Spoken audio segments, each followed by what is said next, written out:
ఆంధ్రప్రదేశ్లో సార్వత్రిక ఎన్నికల సమరం అయితే పెద్ద ఎత్తున జరుగుతున్న పరిస్థితుల్లో ప్రస్తుతం నామినేషన్ల పర్వం కూడా ముగియబోతుంది. ఈ తరుణంలో విజయవాడ తూర్పు నియోజకవర్గం నుంచి దేవినేని అవినాష్ వైఎస్ఆర్సీపీ తరఫున పోటీ చేయబోతున్న తరుణంలో ఎలా ఉండబోతుంది ఏమిటి అనే అంశం మీద కాపు కార్పొరేషన్ చైర్మన్ అడప శేషు గారు మనతో ఉన్నారు. శేషు గారు, అన్నయ్య చెప్పండి, ఏంటి అసలు తూర్పు చాలా కీలకంగా మారబోతుంది, ఎలా ఉండబోతుంది, పరిస్థితి ఎలా ఉన్నాయి? ఎక్కడైనా సరే 175కి 175కి మేము సిద్ధం అని చెప్పి మా నినాదం అయితే మార్పు లేదు. మేము వెనకట్టుగా ఇచ్చే పరిస్థితి లేదు. ఈ ఎన్టీఆర్ జిల్లాలో ఫస్ట్ సీటు తూర్పు నియోజకవర్గం మొదట భారీ మెజారిటీతో గెలుస్తుందని చెప్పి నేను చెప్తా ఉన్నా. ఎందుకంటే ఈ కరకట్ట వాళ్ళు కానీ, రిటర్నింగ్ వాళ్ళు కానీ, అనేక సంక్షేమ పథకాలే కానీ, లేకపోతే రోడ్స్ కానీ, అభివృద్ధి కానీ తెలుగుదేశం హయాంలో ఒక్క రూపాయి ఇన్వెస్ట్మెంట్ చేసినటువంటి పరిస్థితి లేదు. ఈ ఒత్తిడి కట్టి ఈ కృష్ణలంకని మూసేయటం తప్ప ఎక్కడా కూడా ఒక్క రూపాయి ఇన్వెస్ట్మెంట్ చేసినటువంటి దాకా లేదు. మరి 800 కోట్ల రూపాయలతో కృష్ణా నదికి కరకట్ట వాళ్ళు నిర్మించిన ఘనత జగన్మోహన్ రెడ్డి గారు. మరి అట్లాగే పేదలకు ప్రతి ఒక్క పేద కుటుంబానికి సంక్షేమ పథకాలు 1,50,000 నుంచి 5 లక్షలు 6 లక్షల వరకు అందించింది జగన్మోహన్ రెడ్డి గారు. కృష్ణలంకలో అభివృద్ధి కార్యక్రమాల్లో డ్రైనేజీ కానీ, రోడ్స్ కానీ ఇక్కడ ఎంత సుభిక్షంగా జరుగుతూ ఉన్నటువంటి పరిణామాల్లో కృష్ణలంక ప్రాంత వాసులందరూ కూడా ఈస్టులో భారీ మెజార్టీతో వైఎస్ఆర్సీపీని రేపొద్దున గెలిపించబోతా ఉన్నారు. శేషు గారు, తెలుగుదేశం అన్నారు ఇది 2 సార్లు వరుసగా గెలిచాము, 3వ సారి కూడా గెలవబోతున్నాను కూడా చెప్తున్న పరిస్థితి ఎలా ఉంది? ఇవన్నీ పగటి కళ్ళలో జగన్మోహన్ రెడ్డి గారికి ముందు, జగన్మోహన్ రెడ్డి గారికి తర్వాత.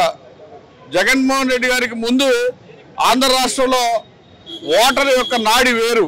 జగన్మోహన్ రెడ్డి గారి తర్వాత, ఆయన పరిపాలన తర్వాత ప్రతి ఒక్క ఓటరు జగన్మోహన్ రెడ్డి గారిని కోరుకుంటా ఉన్నారు. ఎందుకంటే ఏదైతే ఆయన ఇచ్చిన మాట ఉందో అది నెరవేర్చుకోవడానికి ఎక్కడా కూడా ఎన్ని శక్తులు ఎదురైనా సరే వెనకంజి వేసినటువంటి పరిస్థితి లేదు.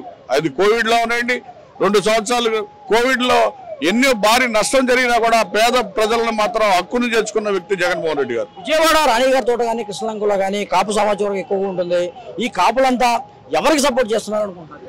కాపు సామాజిక వర్గాన్ని వైఎస్ రాజశేఖర రెడ్డి గారు ఆనాడు హక్కును చేర్చుకున్నటువంటి పరిస్థితి ఉంది. మరి ఈ రోజు జగన్మోహన్ రెడ్డి గారు 30 మంది ఎమ్మెల్యేలు చేసి 5 మంత్రులు చేసి దాంట్లో డిప్యూటీ సీఎం చేసిన ఘనత వైఎస్ జగన్మోహన్ రెడ్డి గారు.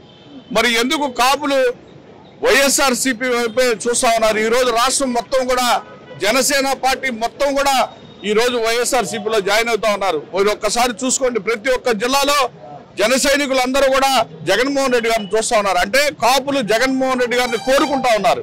ఇది నిజం.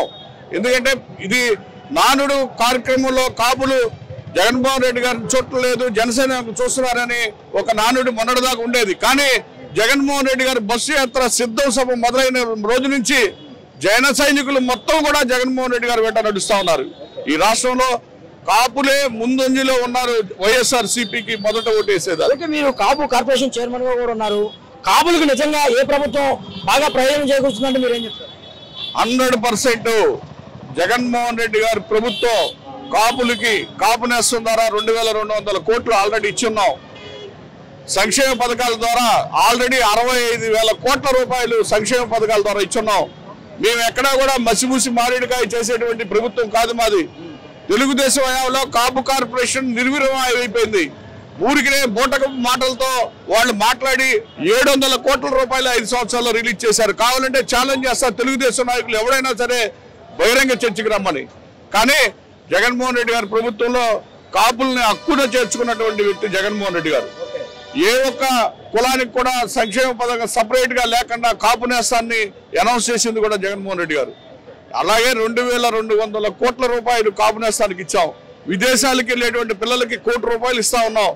అట్లా ప్రతి ఒక్క స్టెప్ కూడా ముందుకు తీసుకెళ్లే దశగా రాజకీయంగా కానీ, ఆర్థికంగా కానీ కాపుల్ని ఎదుగుదలలో జగన్మోహన్ రెడ్డి గారు హస్తం ఉందని చెప్పి ప్రతి ఒక్క కాపు సోదరుడికి కూడా మీ ద్వారా. తూర్పు నుంచి అవినాష్ గారు గెలవబోతున్నారని చెప్తున్నారు. మెజార్టీ ఎంత వస్తుంది? 100% ఇక్కడ 20 నుంచి 25,000 మెజార్టీతో రేపు గెలవబోతా ఉన్నాం. ఇది అడప శేషు గారు చెప్తున్నారు. ఏదైతే అవినాష్ మరి మెజారిటీ లెక్క పెట్టుకోవడం గెలుపు అనేది ఎప్పుడో అయిపోయింది, గెలుపు నాంచనంగా ఉంటుంది. అంతేకాకుండా 20 నుంచి 25,000 మెజార్టీతో అవినాష్ గెలవబోతున్నారని కూడా చెప్తున్న పరిస్థితి చూస్తున్నాం.